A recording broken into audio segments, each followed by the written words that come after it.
اعوذ باللہ من الشیطان الرجیم بسم اللہ الرحمن الرحیم لا حول ولا قوة الا باللہ العلی العظیم۔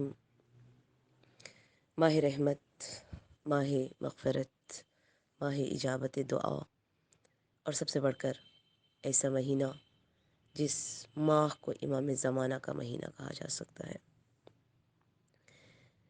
عزیزان گرامی، اولیاء خدا کی یاد، بالخصوص امام مہدی صاحب الزمان اجل اللہ تعالی فرجہ شریف کی یاد ہمارے مذہب حقہ کا حصہ ہے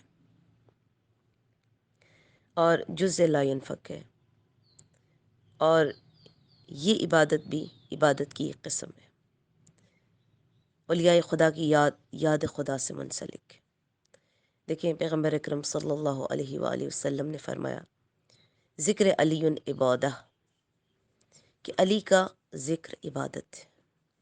اور چھٹے امام جعفر صادق علیہ السلام فرماتے ہیں کہ جو ہم اولیاء اللہ کو یاد کرتا ہے گویا ایسا ہے وہ خدا کو یاد کرتا ہے۔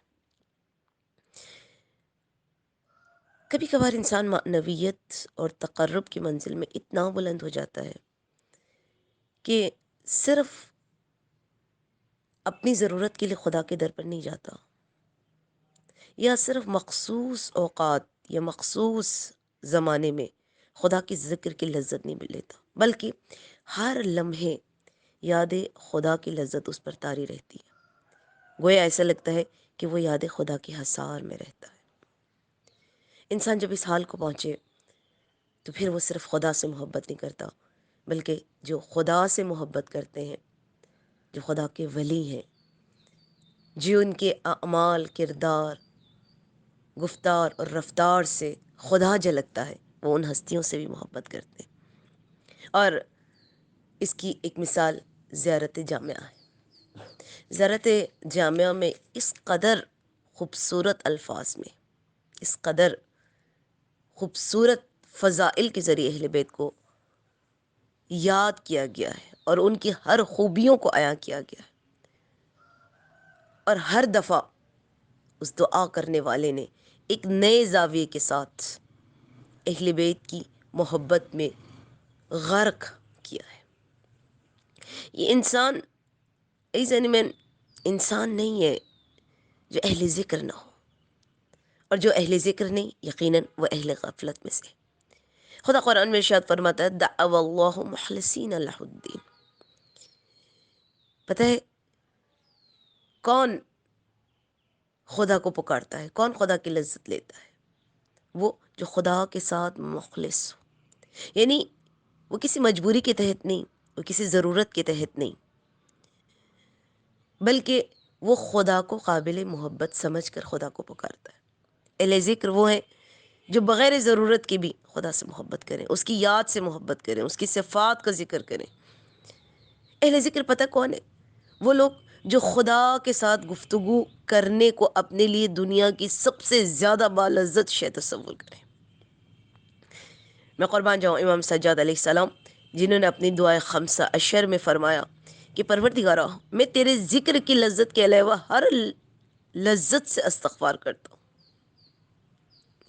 اس میں بڑا گہرا جملہ ہے امام کا، بڑا خوبصورت جملہ ہے، یعنی پروردگار، دنیا کی کسی لذت کو مجھ پر طاری نہ کرنا، اگر میرے اوپر کسی کی نعمت کی لذت طاری ہو تو وہ نعمت تیرے ذکر کی ہو۔ ایسا نہیں، ضروری نہیں ہے کہ انسان صرف طلب مغفرت کے لیے خدا کے در پر جائے، ضروری نہیں ہے کہ انسان صرف اپنے گناہوں کی بخشش کے لیے خدا کے در پر جائے، نہیں، بلکہ انسان کو اتنا ذکر خدا سے محبت ہونی چاہیے کہ وہ بغیر کسی وجہ کے بھی، بغیر کسی طمع کے بھی، بغیر کسی لالچ کے بھی، بغیر کسی حاجت کے بھی اپنے پروردگار سے مناجات کرتا ہوں۔ میں اس کی چھوٹی سی مثال دینا چاہوں گی، حالانکہ یہ مثال اتنی مناسب تو نہیں، لیکن چونکہ مثالیں وہی دینی چاہیے جو ہمارے معاشرے میں رائج ہیں۔ اس کی ایک مثال دوں گی۔ کچھ لوگ گانا سننے کے شوقین ہوتے ہیں نا، تو وہ چاہتے ہیں کہ ہر وقت ان کے کانوں میں کوئی نہ کوئی سریلی آواز گونجے، اور گانے کے بول نہ چاہتے ہوئے بھی بے اختیار ان کی زبانوں سے جاری ہو جاتے ہیں، اور یہ تکرار ان کے لیے لذت بخش ہوتی ہے. وہ لذت لیتا ہے اس فضا سے جس فضا میں گانے کے بول ہوں. ایسے میں اگر ایک انسان ان عام سطحی الفاظ کے گونجنے سے لذت لے سکتا ہے تو کیا وہ لذت نہیں لے سکتا خدا کے اعلیٰ نام سے، خدا کے اعلیٰ صفات سے؟ کیا بے اختیار اس کا دل نہیں چاہتا کہ اس کی زبان پر جب بھی جاری ہو یا خدا کا ذکر جاری ہو یا اولیاء خدا کا ذکر جاری ہو؟ اور اولیاء خدا کا ذکر کرتی ہوں تو بہترین قصائد، وہ بہترین مرثیے جن سے انسان لذت لیتا ہے. یہ لذت ایسا میں منفی نہیں ہے، بلکہ یہ میں کہا کرتی ہوں کہ یہ مرثیے، یہ قصائد، یہ اہل بیت کے لیے رباعیاں، یہ ہماری معنویات کی منتقلی کا باعث ہے. بالخصوص مرثیوں کے حوالے سے کہوں گی یہ اہل بیت کی درد کا بیان ہے، اور یہ درد ایسا ہے جو انسان کی روح کو پژمردہ نہیں کرتی، بلکہ یہ درد اہل بیت بھی انسان کی روح کو زندہ کرتی ہے. اس کی ایک مثال دوں، جب انسان کسی مجلس سے اٹھ کر آتا ہے وہ پشمردہ ہو کر نہیں آتا، ورنہ دنیا کا دستور ہے جب انسان کسی کے دکھ کو سن کے آتا ہے تو وہ مرجھا جاتا ہے، لیکن اہل بیت کا دکھ بھی انسان کی روح کو زندہ کر دیتا ہے. کیوں؟ اس لیے کہ ہمیں پتہ چلتا ہے کہ ان تمام مصیبتوں میں بھی اہل بیت نے کس طرح سے خدا کا ذکر کیا، کس طرح سے اپنے تعلق کو خدا سے جوڑے رکھا، کس طرح سے حق بندگی ادا کیا، اور سب سے بڑھ کر کس طرح سے خدا کی رضا میں راضی رہے. بڑا خوبصورت جملہ ایک عالم فرماتے ہیں، کہتے ہیں ذکر کا مطلب ہے دنیا کی وہ خوبصورتیاں جو معنویت سے لبریز ہوں ان کی یاد دہانی کی جائے. ذکر کا کیا مطلب ہے؟ خدا کے ناموں کی یاد دہانی. خوش نصیب ہیں وہ لوگ جو خدا کو یاد کرنے کے لیے دعائے جوشن کبیر سے انسیت رکھتے ہیں، یا قرآن کے ذکر سے آشنا ہے اور اس ذکر پروردگار کی تکرار کرتے ہیں. خوش نصیب ہیں وہ لوگ جو ہر اس دعا کے ذریعے جو انہیں خدا تک لے جائے ان اذکار سے لذت لیتے ہیں. یقین کریں اگر انسان کا قلب یاد خدا اور یاد اہل بیت، ذکر خدا اور ذکر اہل بیت سے جڑ جائے تو دوسری لذتیں خود بخود ختم ہو جاتی ہیں. اس یعنی میں ہم کسی سے زبردستی دنیا کی لذتیں نہیں چھڑوا سکتے. دنیا کی لذتیں چھڑوانے کے لیے کسی کو نصیحت کرنا عبث ہے. انسان اگر لذت پروردگار سے، اس کے ذکر سے کہ لذت سے، اگر وہ اپنے امام کے ذکر کے لذت سے آشنا ہو جائے، اور اس آشنائی کے لیے اس ذکر کا لمس ضروری ہے. اب اس ذکر کا لمس کیسے حاصل کریں؟ کچھ کام کریں، 3 یا 4 کام. سب سے پہلے اپنے باطن کو مصفا کریں، پاک کریں، اپنے باطن کی غلاظتوں کو آئیں چلیں باہر نکالیں.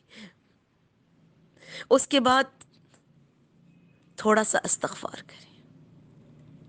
اس کے بعد تھوڑا سا اپنے گناہوں کو ترک کریں. اس کے بعد چوتھا مرحلہ اپنے آپ کو تھوڑا سا عبادت کی طرف متوجہ کریں. یقین کریں انسان جب گناہوں کو ترک کرے، استغفار کرے، عبادت کی طرف متوجہ ہو، باطن کو صاف کرے تو خدا خود بخود اپنے ذکر کی لذت کی چاشنی کو عطا کرتا ہے. اور میں پہلے دن سے آپ کی خدمت میں عرض کر رہی ہوں کہ جو ذکر الہی کی لذت کو پالے وہ ذکر اولیاء خدا کی لذت سے بھی بہرہ مند ہوتا ہے. اور اس ذکر میں امام زمانہ کا ذکر، اسی دعا افتتاح میں جو ہمارے موضوع گفتگو بھی ہے، اتنا خوبصورت اور اتنا لذت بخش فراز، اللہم وصل علی ولی امرک القائم. خدایا پروردگارہ درود نازل فرما خصوصیت کے ساتھ اپنے ولی امر پر، امرک القائم. پروردگارہ وہ ولی امر جو دنیا میں قائم ہے، المعمل، خدایا اس امام پر جن سے امیدیں وابستہ ہیں، والعدل المنتظر، جن کی عدالت کے زمانے کا انتظار ہے. وحفہ بملائکۃ المقربین، خدایا ان کو اپنے مقرب ملائکہ کے حصار میں رکھ. وأیدہ بروح القدس، پروردگارا ان کی روح القدس کے ذریعے مدد فرما. یا رب العالمین، یہ تمام جہانوں کے پالنے والے ہماری دعاؤں کو سن لے.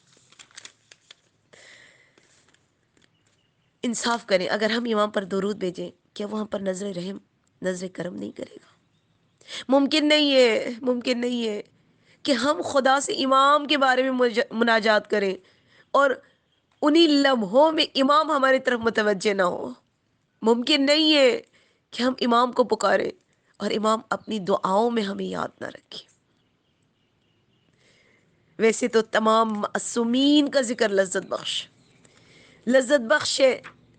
جب ہم نے اسی دعا افتتاح کے ایک فراز میں رسول خدا پر، علی مرتضیٰ پر، فاطمہ صدیقہ طاہرہ پر، ایزن من امام حسن و حسین پر جو سید شباب اہل الجنہ ہے، اور باقی معصومین پر سلام بھیجا.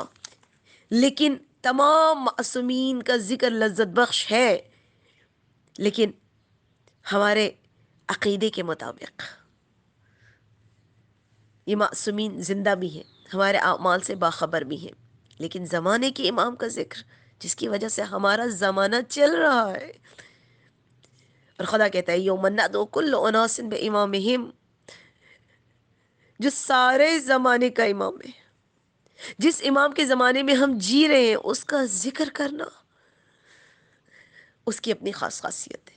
اور امام زمانہ اجل اللہ تعالی فرجہ شریف سے تاریخ میں ملتا ہے کہ جنہوں نے امام زمانہ کے چہرے کی بچپن میں زیارت کی، بلکہ جب امام حسن عسکری علیہ السلام نے اپنے اصحاب کو امام زمانہ کی زیارت کروائی تو اصحاب امام نے کہا کہ اس امام کے چہرے پر نگاہ کرنے سے دل میں بڑی عجب سی محبت پیدا ہوتی ہے.